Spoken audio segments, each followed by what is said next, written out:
ভারতীয় উৎসব হিন্দু ধর্ম।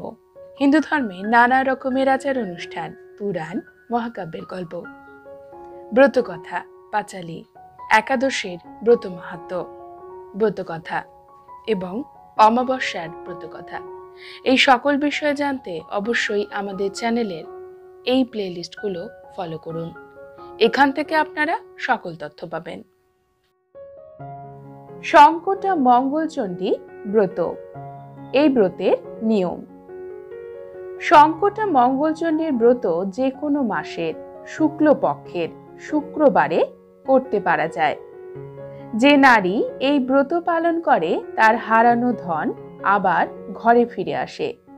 এই ব্রত মানত করে করতে হয়। যেমন, মা আমার অমুক হোক, আমি ছোলা গুড় খেয়ে সংকটা ব্রত করব, এইভাবে মানত করতে হয়। ব্রত কথা। এক রাজার 7 রানী ছিল। তাদের কোনো ছেলেপুলে ছিল না। তাই রাজার মনে ছিল খুব দুঃখ। রাজা অনেক যাগযজ্ঞ করলেন, হোম করলেন, দান করলেন, তবু কিছুতেই কিছু হয় না। এমন সময় কাপালিক এসে রাজার কাছে ভিক্ষা চাইলেন। রাজা সোনার থালায় মোহর দিয়ে তাকে দিতে গেলেন। কিন্তু কাপালিক রাজার মুখের দিকে চেয়ে তার মাথার জটা থেকে একটা শেকড় বের করে বললেন, এটা বেটে 7 রানীকে খেতে বলিস, তাহলেই তোদের ছেলে হবে। রাজা হাত বাড়িয়ে শেকড়টা নিতে গেলেন, কিন্তু কাপালিক সেটি না দিয়ে আবার বললেন, ওই ওষুধ খেয়ে ছেলে হলে যে ছেলে সবচেয়ে সুশ্রী হবে সেটিকে কিন্তু আমায় দিয়ে দিতে হবে। রাজি তো? রাজা তখন রাজি হয়ে গেলেন, আর কাপালিক শেকড় দিয়ে চলে গেলেন। এরপরে 6 রানীতে একসাথে স্নান করে এসে শিলে বেটে সমান ভাগে ভাগ করে সেই শেকড় খেয়ে নিল। ছোট রানী তাই শুনে ছুটে এসে বড়দের বললে, কই আমার ভাগ কই? 6 রানী তখন বলে উঠল, এই যা, তোর কথা তো ভুলেই গেছি। তা তুই শিলে নোড়ায় যা লেগে আছে তাই ধুয়ে খা। কি আর করা যাবে? ছোট রানী তাই ধুয়ে শঙ্কটাকে স্মরণ করে সেটুকুই খেয়ে নিল। দেখতে দেখতে 7 রানী গর্ভবতী হলো। 10 মাস 10 দিন পরে 6 রানী 6টি ছেলে প্রসব করল। কিন্তু কেউ বা কানা, কেউ বা খুড়া, কেউ বা কুজো, এইরকম সব দেখতে হলো রাজাকে। আর ছোট রানী একটা শাক প্রসব করল। তাই দেখে রাজার মনে ভয়ানক রাগ হলো। তিনি ছোট রানীকে তাড়িয়ে দিলেন প্রাসাদ থেকে।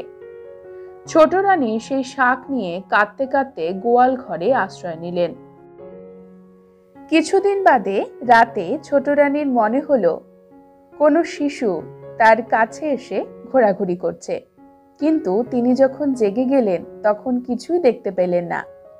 পরের দিন রাতে ছোট রানী না ঘুমিয়ে চুপ করে শুয়ে রইলেন। খানিক বাদে তিনি দেখলেন সেই শাক থেকে একটি ছোট্ট সুন্দর ছেলে শিশু বেরিয়ে তার পাশে এসে বসে আছে। তখন তিনি ধরপর করে উঠে গেলেন এবং ছেলেকে কোলে নিয়ে আদর করে চুমু খেয়ে বললেন, আর তোমাকে এমন করে লুকিয়ে থাকতে হবে না। এই বলে তিনি সেই শাকটা ভেঙে দিলেন। তখন ছেলে বলল, এ কি করলে মা? সেই কাপালিক এবার এসে আমাকে নিয়ে যাবে। ছোট রানীর ভাবনা হলো। সকাল হতেই রাজাকে খবর দিয়ে দিল। রাজা সেই খবর পেয়ে হাজির হলেন। দেখলেন ঘর আলো করে এক চাঁদের মতো ছেলে প্রসব করেছে ছোট রানী। তিনি জিজ্ঞেস করলেন, এই গগনের চাঁদ কোথা থেকে পেলে? ছোট রানী এক এক করে সব কথা বলল। রাজা ছেলেকে আদর করলেন।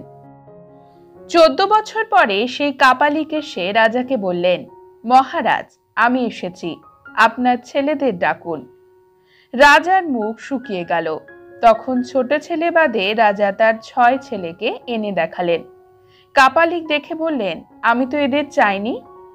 এই বলে জোরে শঙ্খ বাজিয়ে বললেন, কই শঙ্খনাথ, কোথায় আছো? আমি এসেছি।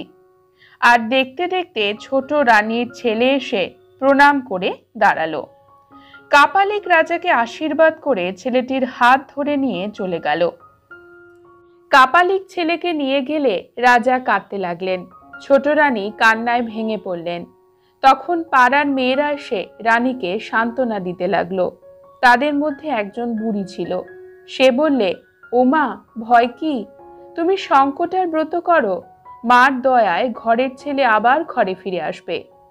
ছোট রানী সে কথা শুনে শুক্রবারের সমস্ত দিন উপোস করে স্নান করল। তারপর পুজোর ঘট পেতে মা মঙ্গল চণ্ডীকে এক মনে ধ্যান করতে লাগলো। এদিকে কাপালিক শঙ্খনাথকে নিয়ে তেমাথার পথে এসে জিজ্ঞেস করলে, কোন পথে যেতে চাও?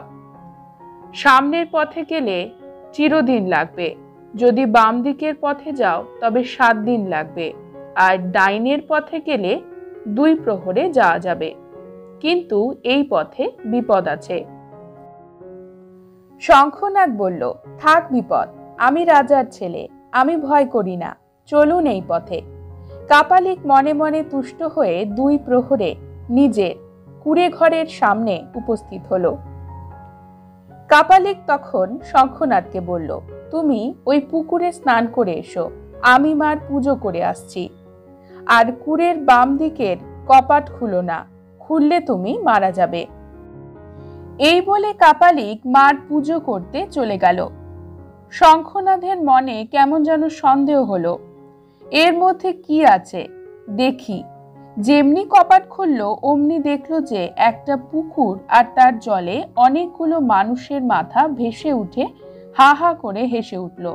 শঙ্খনাথের ভয় হলো, মনে সাহস এনে বললে, আমায় দেখে তোমরা হাসছো যে? একটা মাথা বললে, আমরাও রাজপুত্র, ওই কাপালিক আমাদের মার কাছে বলি দিয়েছে, তোমাকেও বলি দেবে। শঙ্খনাথ বললে, এর কি উপায় আছে বলো? সেই মাথা বললে, উপায় আছে, যদি তুমি আমাদের বাঁচাও তবেই বলবো। শঙ্খনাথ বললে, যদি আমি বাঁচি এই 3 সত্যি করছি, তোমাদেরও বাঁচাবো। সেই মাথা পুনঃ বলল, কাপালিক তোমার যখন বলবে ষষ্ঠাঙ্গে মাকে প্রণাম করো, তখন তুমি বলবে আমি রাজার ছেলে। ষষ্ঠাঙ্গে প্রণাম কাকে বলে জানি না, আপনি একটু দেখিয়ে দিন। যেমনি সে দেখাবে অমনি মার খড়গ দিয়ে তুমি তাকে এক কোপ দেবে। তারপর রক্ত পুজোর ফুল এনে ওই পুকুরে ফেলে দিলেই তাহলেই আমরা বেঁচে উঠব, আর তুমিও উদ্ধার পাবে।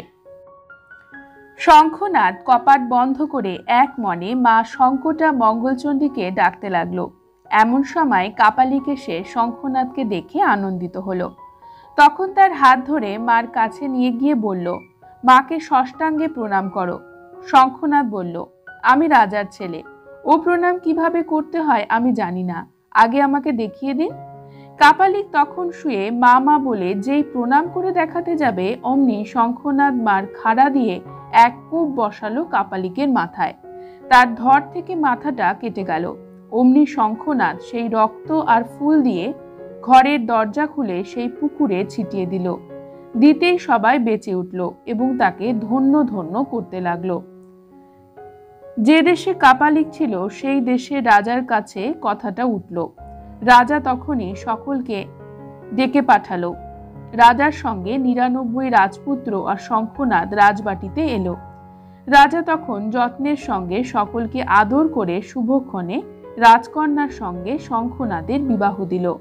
শঙ্খনাথ বউ নিয়ে নিজের রাজ্যে চলল, সঙ্গে 99 রাজপুত্র আর লোক লস্কর ধন দৌলত। এদিকে ছোট রানী শুক্রবারে শঙ্কটার ব্রত করে প্রণাম করে উঠছে। অমনি এক দাসী এসে খবর দিল, ওমা, তোমার ছেলে বউ নিয়ে এসেছে।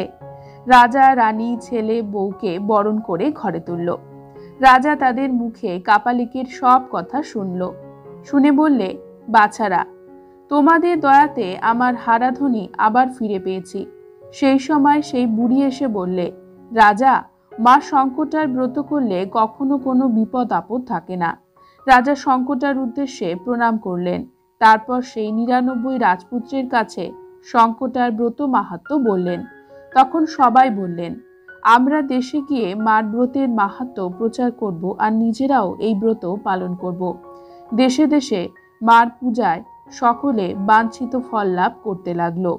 এইভাবেই অথ শঙ্কটা মঙ্গলচণ্ডীর ব্রতকথা সমাপ্ত হলো।